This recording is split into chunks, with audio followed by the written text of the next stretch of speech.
réagi tout à l'heure à travers son porte-parole, Lambert Mendo Malanga, qui s'est dit choqué des récentes déclarations du président français qui coïncide avec la visite officielle de deux chefs d'État africains, notamment le président du Rwanda et celui de l'Angola, en rapport avec une initiative sur la situation en République démocratique du Congo. Comment réagissez-vous à ça? Mais est-ce que ça, c'est la première réunion entre le président Kagame du Rwanda et le président Lourenço de l'Angola par rapport au Congo? Je ne pense pas. Le président Macron est libre de recevoir qui il veut. La France a des intérêts.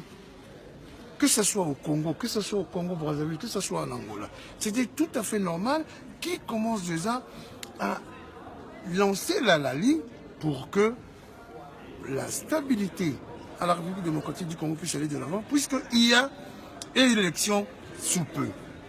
Mais si la manière que le gouvernement congolais, M. Kabila et son pouvoir sont en train de le mener, il est tout à fait normal que la France s'inquiète qu'il ne puisse pas y avoir des élections, ou bien qu'il puisse y avoir un coup de force que M. Kabila soit candidat à quelque chose qui n'en a plus droit. Vous parlez de la situation de la République démocratique du Congo, de la RDC, sans pourtant solliciter, inviter la RDC à cette rencontre. N'est-ce pas là un complot? Mais est-ce que c'est la première fois que ce soit la France, les États-Unis, parlent avec l'Angola, le Rwanda, le Burundi, l'Ouganda, sans associer le Congo-Zaïre?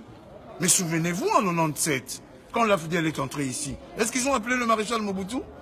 Ils ont appelé le Zaïre quand ils étaient en train de concocter des montages pour venir déstabiliser le Zaïre? C'est là où nous disons que la diplomatie de ce pays ne vaut pas la peine. Autant M. Tshibanda, autant M. Che Okitundu n'amènent à rien à la démocratie, n'amènent à rien à la diplomatie. Eux, ils croient parce qu'ils s'embrassent avec des gens, ils parlent dans un petit café de Paris, de Londres ou qu'est-ce que j'en sais, que ce sont ça, la diplomatie. L'ambassadeur rwandais a dit qu'il n'était pas au courant de ces histoires-là.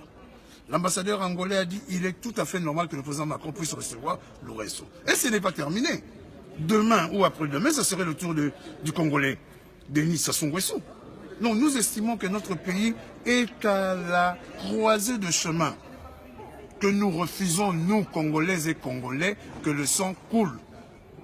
Nous voulons que l'alternance puisse avoir lieu calmement et tranquillement et que M. Kabila se rende compte que son temps est révolu et qu'il puisse aller se reposer.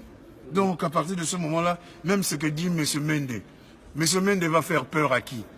Si on lui refuse déjà le visa d'aller voir ses enfants qui sont restés là, et il dira quoi? Vous avez vu comment il a pleurniché pour aller voir sa maman? Des fois quand ces gens-là veulent parler à haute voix, mais que les actes aussi suivent. Merci beaucoup. C'est moi.